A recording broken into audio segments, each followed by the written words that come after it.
what are the closing remarks going to be? How can I bring this home? So, what I'm going to try to do is just leave you with a couple of things to think about, because in a day like today, and I've heard some of the feedback as I've been, talking with some of you on the breaks and so forth, there's just so much to take away. There's so much to learn. So, one thing, you've heard me say this term before, a couple of other folks on the panel and so forth, the head garbage, right? So I want you to walk out of here today thinking about how much garbage goes through your head on a daily basis. How many times a day do you talk yourself out of something? Do you talk yourself down? Do you let thoughts fester about something you said or something you did? And learn to start letting that go, because that is probably our biggest enemy.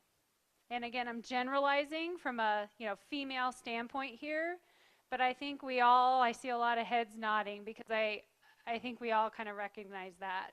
So let the head garbage go. Let go of control as well, right? This ties very much back to a lot of what Amber just talked about, some of what Sally talked about earlier today. But you got to learn to trust other people. You got to learn to let go of that control. I like to tell a little funny story about that. So for 20 years, I was climbing the corporate ladder. I was in executive positions in these big corporations. My husband stayed at home with our children. And so from the time basically my first was born until she was 10 and my little one was 8, he was the one doing everything at home. Wonderful. I didn't have to cook, Aaron. It was awesome. I'm a horrible cook. But I remember coming home. I was traveling a ton. And so he was just taking care of everything. He was really good at what he did. I remember coming home one time, and my little girls bring home their school pictures. And I look at their school pictures, and I look at the way they're dressed, and I look at the way their hair looks. And they're little, right? Like, really, who cares? But I kind of panicked. I freaked out. I'm like, oh my God, how do I send these pictures out to Grandma and Grandpa? We weren't living by any family, right? So this is the image that they're going to have of my, 5-year-old and 7-year-old, or 4-year-old and 6-year-old at the time, right? And it was a learning moment for me, because you know what? He was doing the best that he could do. He was doing it in the best way he knew how to do it. And I wasn't around, so who really cares? And now my girls tell me that all the time, because they still don't brush their hair. And they still like to go to school looking pretty disheveled. But you know what? They don't care. And I've learned to let go of the control of that, because at the end of the day, it doesn't matter, right? And when you think about that in the workplace, yeah, there's going to be things that you can't make mistakes on, right? There's going to be things that you really shouldn't screw up.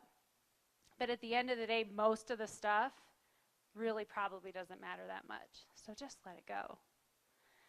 Practicing minimums. This is actually something that one of my executive coaches taught me many years ago. What it means is, don't try to change everything. So don't walk out of here today with your journals and your list of 25 things that you're going to do differently when you go back as leaders. Maybe focus on one thing. Maybe even take one step toward one thing. That's what practicing minimums means. So, a simple example of that is, I know I need to get back out and work out. I know I do. I didn't tell you guys about my chronic disease before, but it's a muscle disease. And so for many years, I was told by my doctor, you can't. You can't physically work out anymore. And this is coming from someone who was an athlete growing up. I was the fastest runner. I was the fastest swimmer, because that's what I was. And for years, I couldn't work out because my doctor said, don't do it. When we turned the corner with my health, and she said, you need to actually now start doing it, it's been really, really hard for me to work that back into my life. So instead of saying, well, gosh, I used to work out 5 days a week. I didn't look quite as good as Aaron did, not even close. But I used to work out all the time. I was strong. I could do 37 push-ups. Yeah. If I can do one push-up right now, I'm happy.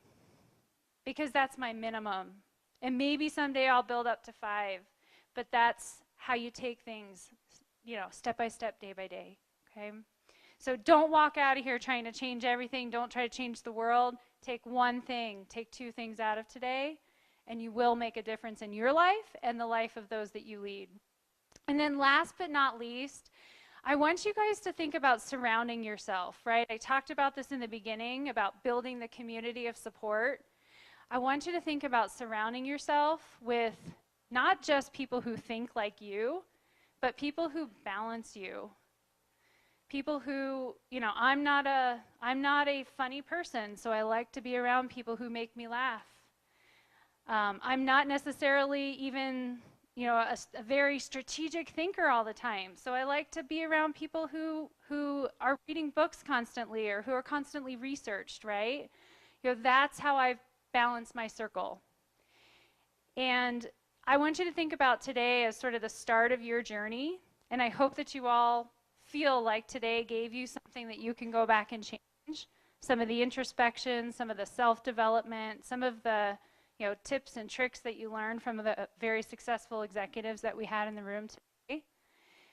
And I want you to continue your journey. So next year, when we get back together again, you can come up to me and you say, you know what?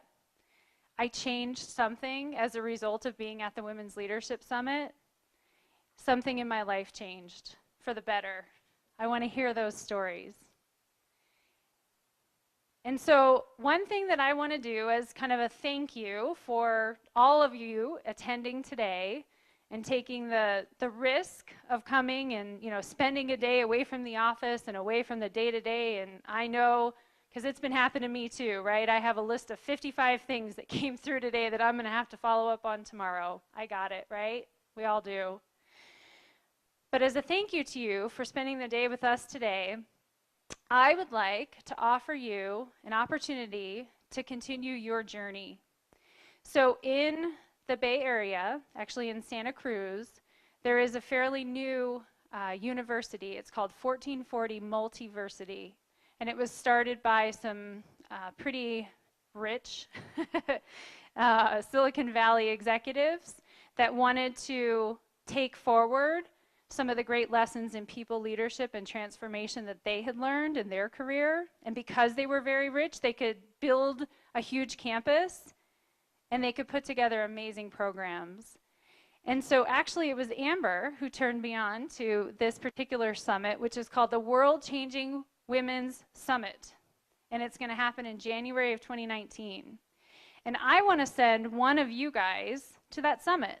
So I'm going to provide a scholarship from Optimizing You to one of you in the room so that you can attend this summit, and then hopefully you can bring that back to us here in Reno, and you can share that experience with us here. So, oops. Yeah, that's awesome, huh? I have a video on it, but because everyone's looking at me kind of tired right now, and I know it's been a long day, we're going to skip the video. You guys can watch the video, learn about it. What I'm going to ask in return, though, so I'm going to take some of Sally's advice and actually Amber's advice as well. And in order for you to be entered into the drawing to win this scholarship to attend the World Changing Women's Summit, I'm going to ask you on your way out to the cocktail reception today to give me a testimonial about how today impacted you. So I have a videographer set up outside. You can do a video if you're comfortable with that, or if you would prefer to do a written testimonial, I have sheets that you can fill out there. All of it will take you less than probably 30 seconds to do, maybe a little bit longer if you're going to write it. But I want to know how this impacted you. I want to be able to take that with me, and I want to be able to kind of cherish that forever. So if you're willing to do that, then I'll give you an entry into the raffle. Then one person will be announced within the next week who can attend the World Changing Women's Summit. So I'm really excited about that opportunity. So look for Marcello. He's going to be, as you guys head out the back here, We're going to enjoy our cocktail reception for the next 45 minutes or so. Marcello's over in this corner, so on the opposite side of this wall here. So look for him if you're interested in that opportunity. Don't forget, I think Sally is going to be available again, so if you haven't gotten your book signed by her and you want that personal autograph, make sure you find her at the cocktail reception. And then for those of you who were selected, there's a select number of folks that are going to be attending dinner tonight with our speakers. They came from the sponsorships, as well as whoever bought the first 50 tickets. So next year, you'll have an incentive to buy your tickets early. We're going to be heading out to dinner over at the depot around 6:15 or 6:30. I want to do a big, big thank you, and I want you guys all to give one last round of applause to all of our amazing speakers and panelists. Yay! Phenomenal, phenomenal job today. So thank you. Thank you so much. I want to give one last call out to all of our sponsors, because today wouldn't be possible without the generous contributions and support from all of these companies. I want to give a special thank you to our team over at Stankin Design. So these two wonderful, talented people over here who do all of our marketing for us at Optimizing You. Thank you so much. And a quick call out to a couple of folks that helped out today. So I don't see where they're standing. They're probably out there getting everything ready. But Tammy Hofler, she's my assistant. She does pretty much, she's just an amazing person. Anything I ask her to do, she does so willingly. I love her. My mom, Monica, who some of you guys have met, has also been helping us out today. And Leslie Farias, who asked one of the questions. There they are. There they are. Thank you so much. And Leslie's son, by the way, is the owner of the depot, which is where we're heading off to dinner tonight. So I'm totally excited. Best food, great beer, can't wait. It'll be awesome. So thank you all for being here today. Hope you had a wonderful day.